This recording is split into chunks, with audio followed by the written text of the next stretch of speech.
ওম শান্তি। আজিৰ তাৰিখ 18 এপ্ৰিল 2022। প্ৰাতঃমুৰলী বাপদাদা মধুবন। আজিৰ মুৰলীৰ সাৰ হৈছে, মৰমৰ সন্তানসকল, নিশ্চয় কৰা আমাৰ যি কিছু আছে সেয়া পিতাৰ। আকৌ নিমিত্ত হৈ তত্ত্বাৱধান লোৱা, তেতিয়া সকলো পবিত্ৰ হৈ যাব। তোমালোকৰ প্ৰতিপালন শিৱ বাবাৰ ভঁৰালৰ পৰা হ'ব। আৰু আজিৰ প্ৰশ্ন, শিৱ বাবাৰ প্ৰতি পূৰা উৎসৰ্গিত হোৱাৰ পাছত কোনটো সাৱধানতা অৱলম্বন কৰাটো অতি জৰুৰী? পিতাই উত্তৰত কৈছে, তোমালোক যিহেতু উৎসৰ্গিত হৈ গ'লা, গতিকে সকলো শিৱ বাবাৰ হৈ গ'ল। তাৰ পাছত খোজে প্ৰতি ৰায় ল'বলগীয়া হয়। যদি কিবা কুকৰ্ম কৰা, তেন্তে পাপ বহুত বাঢ়ি যাব। যি পইচা শিৱ বাবাৰ হৈ গ'ল, তাৰে কোনো পাপ কৰ্ম কৰিব নোৱাৰা, কিয়নো এটি এটি পইচা হীৰাতুল্য হয়। ইয়াৰ বহুত ভালকৈ তত্ত্বাৱধান ল'ব লাগে, একোৱেই যাতে ব্যৰ্থত নাযায়। বাবাই তোমালোকৰ পৰা একো নলয়, কিন্তু যি পইচা তোমালোকৰ লগত আছে সেয়া মনুষ্যক কড়িৰ পৰা হীৰাতুল্য কৰি তোলাৰ সেৱাত খটুৱাব লাগে। আৰু আজিৰ গীত, আজ অন্ধেৰে মে হে ইনচান, আজ অন্ধেৰে মে হে ইনচান। মনুষ্য আজি অন্ধকাৰত। ওম শান্তি। এইটো হ'ল ভক্তি মাৰ্গৰ সকলৰ বাবে গীত। তোমালোকেতো এইটো গীত গাব নোৱাৰা, কিয়নো এনেকৈ কৈও যে ভগৱান আহি পৰিচয় দিয়ক, প্ৰভুৱে আহি নিজৰ পৰিচয় দিয়ে। পিতাই কৈছে যে প্ৰভুৱে আহি নিজৰ পৰিচয় দিয়ে। প্ৰভু, ঈশ্বৰ, ভগৱান কথা একেটাই হৈ যায়। প্ৰভুৰ সলনি তোমালোকে কোৱা বাবা, গতিকে একেবাৰে সহজ হৈ যায়। বাবা শব্দটি পৰিয়ালৰ, সমগ্ৰ ৰচনা হয়েই পিতাৰ, গতিকে সকলো সন্তান হৈ গ'ল। পিতা বুলি কোৱাটো বৰ সহজ। কেৱল প্ৰভু বা গড বা ঈশ্বৰ বুলি ক'লে পিতা বুলি বুজি নাপায়। এনেকৈ ক'লে পিতাৰ মৰম অথবা পিতাৰ সম্পত্তিৰ কথাও গম পোৱা নাযায়। পিতাইতো স্বৰ্গ ৰচনা কৰে, ইমান সৰু কথাটিও কোনেও বুজি নাপায়। আধা কল্প ঠেকা খুন্দা খোৱাত লাগি যায়। বাবা আহি ছেকেণ্ডত পৰিচয় দিয়ে। বাবাৰ সন্মুখত সন্তানসকল বহিও আছে, তথাপিও আগবাঢ়ি গৈ থাকোঁতে নিশ্চয়তা নোহোৱা হৈ যায়। যদি দৃঢ় নিশ্চয় হয়, তেন্তে সঁচা ব্ৰাহ্মণ হৈ যাব। আমি হওঁৱেই শিৱ বাবাৰ নাতি, বাবাৰ ঘৰৰ হৈ গ'লোঁ, বুজি পায়। আমি ব্ৰাহ্মণে শিৱ বাবাৰ ভঁৰালৰ পৰা খাওঁ, ব্ৰাহ্মণ হৈ গ'ল, গতিকে ব্ৰাহ্মণৰেই ব্ৰহ্মাভোজন হৈ গ'ল। শিৱ বাবাৰ ভঁৰালৰ ভোজন হৈ গ'ল, এইটো নিশ্চয় হ'ব লাগে। আমি হওঁৱেই শিৱ বাবাৰ, এৰি আঁতৰি যোৱাৰ কথাই নাই। আমি ব্ৰাহ্মণসকল হৈছোঁ শিৱ বাবাৰ সন্তান। পিতাই কৈছে যে আমি ব্ৰাহ্মণসকল হৈছোঁ শিৱ বাবাৰ সন্তান। আমাৰ সকলোখিনি বাবাৰ আৰু পিতাৰ সকলোখিনি আমাৰ। বেপাৰীসকলে হিচাপ কৰিব লাগে, আমাৰ সকলোখিনি পিতাৰ আৰু পিতাৰ সকলোখিনি আমাৰ, তেন্তে পাল্লা কাৰ গধুৰ হ'ল? আমাৰ ওচৰততো লাম লাকতো আছে আৰু আমি কওঁ বাবাৰ ৰাজ্য আমাৰ। গতিকে পাৰ্থক্য আছে নহয়? তোমালোকে জানা, আমি ঈশ্বৰৰ দৰে বিশ্বৰ মালিক হৈ যাওঁ। আমাৰ ওচৰত যি কিছু আছে সেয়া পিতাক দি দিওঁ। পিতাই কৈছে যে আমাৰ ওচৰততো লাকতো আছে আৰু আমি কওঁ বাবাৰ ৰাজ্য আমাৰ। গতিকে পাৰ্থক্য আছে নহয়? তোমালোকে জানা, আমি ঈশ্বৰৰ দ্বাৰা বিশ্বৰ মালিক হৈ যাওঁ। আমাৰ ওচৰত যি কিছু আছে সেয়া পিতাক দি দিওঁ। পিতাই আকৌ কয়, সন্তানসকল, তোমালোকে নিমিত্ত হৈ তত্বাৱধান লোৱা, বুজিবা যে এয়া শিৱ বাবাৰ। নিজকো শিৱ বাবাৰ সন্তান বুলি বুজি চলা। পিতাই কৈছে, নিজকো শিৱ বাবাৰ সন্তান বুলি বুজি চলা। তেতিয়া সকলো পবিত্ৰ হৈ যাব, ঘৰত যেন ব্ৰহ্মাভোজন হয়। শিৱ বাবাৰ ভঁৰাল হৈ যায়, কিয়নো ব্ৰাহ্মণেই ৰান্ধে। এনেয়েতো সকলোৱে কয় ঈশ্বৰে দিয়ে, কিন্তু ইয়াততো পিতা সন্মুখত আহিছে। যেতিয়া আমি তেওঁৰ প্ৰতি উৎসৰ্গিত হৈ যাওঁ, আমি এবাৰ উৎসৰ্গিত হৈ গ'লোঁ, গতিকে শিৱ বাবাৰ ভঁৰাল হৈ গ'ল। তাকে ব্ৰহ্মাভোজন বুলি কোৱা হয়। বুজা যায় আমি যি খাওঁ সেয়া শিৱ বাবাৰ ভঁৰালৰ। পবিত্ৰ হৈতো নিশ্চয় থাকিবই লাগে। ভোজনো পবিত্ৰ হৈ যায়, কিন্তু যেতিয়া উৎসৰ্গিত হৈ যাব তেতিয়াহে। দিবও একো নালাগে, কেৱল উৎসৰ্গিত হৈ যাব লাগে। বাবা, এয়া সকলো আপোনাৰ। বাৰু সন্তানসকল, নিমিত্ত হৈ তত্বাৱধান লোৱা, শিৱ বাবাৰ বুলি বুজি খালে তেতিয়া যেন শিৱ বাবাৰ ভঁৰালৰ পৰা খোৱা। যদি শিৱ বাবাক পাহৰি যোৱা তেন্তে আকৌ সেয়া পবিত্ৰ হ'ব নোৱাৰে। তোমালোক সন্তানসকলে নিজৰ ঘৰ সংসাৰো তত্বাৱধান ল'ব লাগে, কিন্তু নিজক নিমিত্ত বুলি বুজি ঘৰত বহিও শিৱ বাবাৰ ভঁৰালৰ পৰাহে খোৱা। যিসকল উৎসৰ্গিত হৈ গ'ল তেওঁলোক শিৱ বাবাৰ হৈ গ'ল। যদি কিবা বুজি নোপোৱা তেন্তে সোধা। এনেকুৱা নহয় যে শিৱ বাবাৰ সম্পদৰ পৰা খৰচ কৰি কোনো পাপ কৰি দিবা। শিৱ বাবাৰ পইচাৰে পুণ্য কৰিব লাগে। এটি এটি পইচা হীৰাতুল্য হয়, তাৰে বহুতৰে কল্যাণ হ'ব লাগে। সেইবাবে বহুত তত্বাৱধান ল'ব লাগে, একো যাতে অবাবতে খৰচ নহয়, কিয়নো এই পইচাৰে মনুষ্য কৰীৰ পৰা হীৰাতুল্য হয়। বাবাই কয়, মোৰখিনিও তোমালোকৰে। এজনে পিতা আছে যি নিষ্কামী, সকলো সন্তানৰ সেৱা কৰে। পিতাই কয়, মই কি কৰিম? সকলো তোমালোকৰে। তোমালোকে ৰাজত্ব কৰিবা। মোৰ ভূমিকাই এনেকুৱা যে তোমালোক সন্তানসকলক সুখী কৰোঁ, শ্ৰীমতো পাই থাকা। কোনোবা কন্যা বিয়া হ'বলৈ বিচাৰিলে তেতিয়া ক'ব, জ্ঞানত যদি নাহে তেন্তে যাবলৈ দিয়া। সন্তান যদি আজ্ঞাকাৰী নহয় তেন্তে উত্তৰাধিকাৰৰ অধিকাৰী নহয়। পিতাই কৈছে যে সন্তান যদি আজ্ঞাকাৰী নহয় তেন্তে উত্তৰাধিকাৰৰ অধিকাৰী নহয়। যদি শ্ৰীমতত নচলে তেন্তে শ্ৰেষ্ঠ নহয়, অধিকাৰী নহয়। আকৌ শাস্তিও খাবলগীয়া হ'ব। পিতাৰ আজ্ঞা। পিতাই কৈছে যে পিতাৰ আজ্ঞা হ'ল অন্ধৰ লাখুটি হোৱা। তেওঁলোকেতো একোৱে বুজি নাপায়। তোমালোকে জানা, আমিও প্ৰথমে একেবাৰে বান্দৰৰ নিচিনা পতিত আছিলোঁ। বাবাই এতিয়া আমাক সেনা কৰি লৈছে। পিতাই কৈছে যে বাবাই এতিয়া আমাক সেনা কৰি লৈছে। আমাক শিক্ষা দি মন্দিৰৰ যোগ্য কৰি আছে, বিশ্বৰ মালিক কৰি তোলে। বাকী সকলোকে শাস্তি দি মুক্তিধামলৈ পঠিয়াই দিয়ে। বেহদৰ পিতাৰ সকলো কথাই বেহদৰ, অৰ্থাৎ অসীমৰ। এযোৰ ৰাম সীতাৰ কথা নহয়। পিতাই বহি সকলো শাস্ত্ৰৰ সাৰ বুজায়। মনুষ্যই পঢ়েতো বহুত, কিন্তু বুজি একোৱেই নাপায়। পিতাই কৈছে যে মনুষ্যই পঢ়েতো বহুত, কিন্তু বুজি একোৱেই নাপায়। সেয়েহে সেই পঢ়া যেন নপঢ়াৰ সমান হৈ যায়। পঢ়োতে পঢ়োতে আৰুহে কলা কম হৈ পতিত ভ্ৰষ্টাচাৰী হৈ গৈছে। কয়, পতিত পাৱন আহক। আকৌ গংগাৰ পাৰত থিয় হৈ কয়, দান কৰা। হেৰ', আমিতো পাৱন হ'ব লাগে, ইয়াত দানৰ কি কথা আছে? গংগাৰ পানীত দান কৰে। পিতাই কৈছে যে গংগাৰ পানীত দান কৰে। ডাঙৰ ডাঙৰ ৰজাসকলে সোণৰ মুদ্ৰা দলিয়াই দিয়ে। আকৌ পূজাৰীয়ে উপাৰ্জনৰ হেতু কিবা নহয় কিবা শুনায়। তোমালোকৰতো 21 জন্মৰ কাৰণে উপাৰ্জনৰ পথ পিতাই উলিয়াই দিয়ে। পিতাই কিমান ভালদৰে বুজাই পাৱন কৰি তোলে। ভাৰতেই পাৱন আছিল, এতিয়া পতিত হ'ল। বাবাই বহি তোমালোক সন্তানসকলক পৰিচয় দিয়ে যে তোমালোক যিসকল ব্ৰাহ্মণ হোৱা, সমৰ্পিত হোৱা, তোমালোকে শিৱ বাবাৰ ভঁৰালৰ পৰা খোৱা।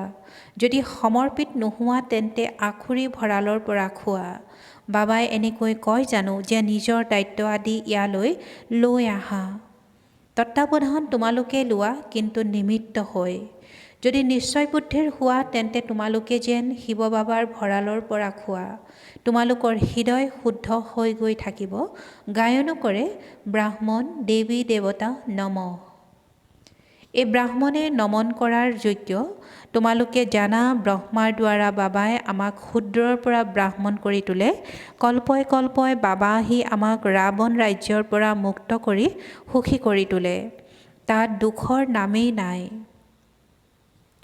ভাৰতত কিমান অনেক গুৰু বিদ্বান পণ্ডিত আছে। প্ৰতিগৰাকী স্ত্ৰীৰ প্ৰতিও গুৰু। কিমান অনেক গুৰু হৈ গ'ল, কিমান ওলোটা কাৰবাৰ চলাই আছে। চুক্তি কৰাই যে পতিয়েই তোমাৰ সকলো। পিতাই কৈছে যে চুক্তি কৰাই যে পতিয়েই তোমাৰ সকলো। তেওঁৰে আজ্ঞা অনুসৰি চলিব লাগে। প্ৰথম আজ্ঞা কুমাৰী হৈ পূজ্য আছিল, তেওঁ ততালিকে পূজাৰী হৈ যায়। সকলোৰে আগত মূৰ দোৱাবলগীয়া হয়। আকৌ আনটো আজ্ঞা হ'ল কাম কটাৰী চলোৱা। গতিকে কিমান পাৰ্থক্য হৈ গ'ল। ইয়াততো পিতাই কয়, মোক সহায়কাৰী সন্তান লাগে, তেওঁলোক চৰণত কিয় পৰিব। সন্তানসকল উত্তৰাধিকাৰী হয়। নম্ৰতা দেখুৱাবলৈ চৰণত পৰাৰ দৰকাৰ নাই। পিতাই আজি কৈছে যে নম্ৰতা দেখুৱাবলৈ চৰণত পৰাৰ দৰকাৰ নাই। নমস্কাৰ জনাব পাৰে। তোমালোকে কোৱা, আমি বাবাৰ পৰা উত্তৰাধিকাৰ ল'বলৈ আহিছোঁ। আকৌ মায়াই একেবাৰে পাহৰাই দিয়ে, এৰি আঁতৰি গুচি যায়। বুদ্ধি মায়াই শেষ কৰি দিয়ে।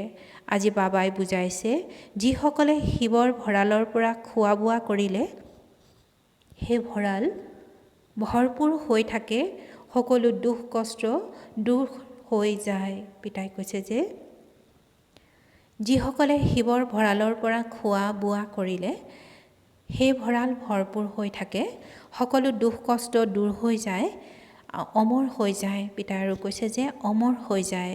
তোমালোক উৎসৰ্গিত হৈ গ'লা, গতিকে সকলো শিৱ বাবাৰ হৈ গ'ল। দিশ নিশ্চয় লাগে। কিবা কুকৰ্ম কৰি দিলে তেতিয়া বহুত পাপ বাঢ়ি যায়। খোজে প্ৰতি ৰায় ল'ব লাগে, বহুত উচ্চলৈ যাব লাগে, কিমান পৰি যায়।